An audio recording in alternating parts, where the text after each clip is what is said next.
In this video, we'll talk about molality. So molality is defined as moles of a solute. So I'm going to write solute here. So moles of a solute per kilograms of a solvent. All right, and molality is it's represented by a lowercase m, and then moles were represented by mol. So that's moles of our solute, and our solvent is going to be in kilograms. So if it's in any other unit, we must change that unit to kilograms. So this first example we'll go over is number one. What is the molality of a solution that contains 7.1 moles of a solute and 3.5 kilograms of a solvent? So first we're going to divide this. We're going to write down the name of the solute. The quantity of the solute. I wrote over here. This is wrong.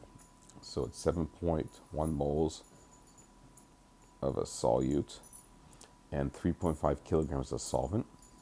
We simply divide them and we get 2.03 moles per kilogram. So that's moles of our solute over kilograms of our solvent. So that's going to be our unit for molality. It's going to be moles of a solute over kilograms of solvent. So example number two, in this one we have to look at our units.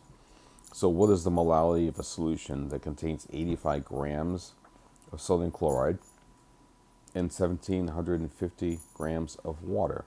So here I didn't tell you the moles of the solvent or the solute, but we want to know the moles of our solute, and we want to know the mass of our solvent, which is H2O water.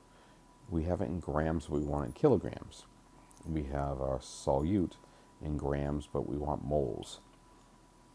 So the first thing we need to do is we need to convert the 85 grams of sodium chloride to moles of solute.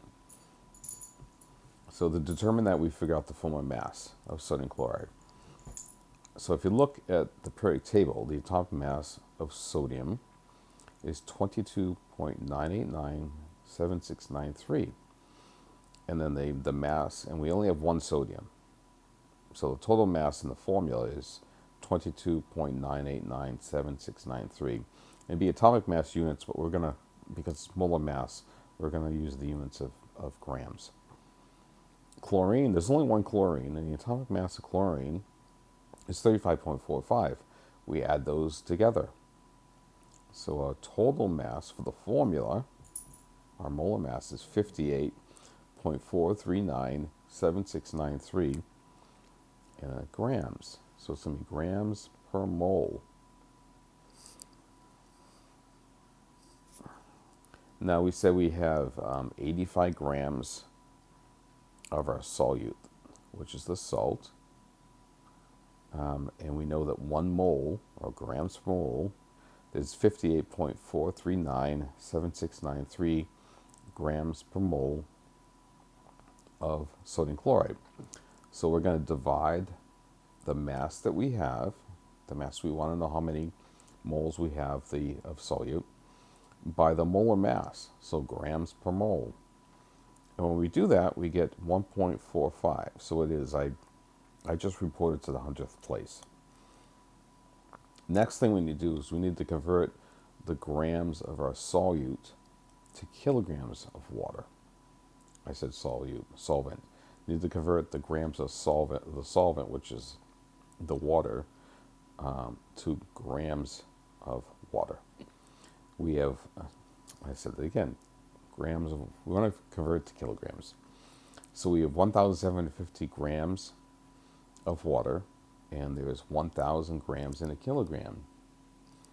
So we're going to divide the 1,750 grams by 1,000 grams over kilograms. In other words, there's 1,000 grams per kilogram, and we get 1.750 kilograms of our solvent. Then we put into the formula. We said that, again, let's look at back at the top. It's moles of the solute over kilograms of the solvent. So we're going to write down our total moles. We calculated there's 1.45 moles of salt, the solute, and there's 1.750 kilograms of our solvent. And we divide those, we get about 0.83. And our unit's going to be moles of the solute over kilograms of the solvent. Thank you for watching this video.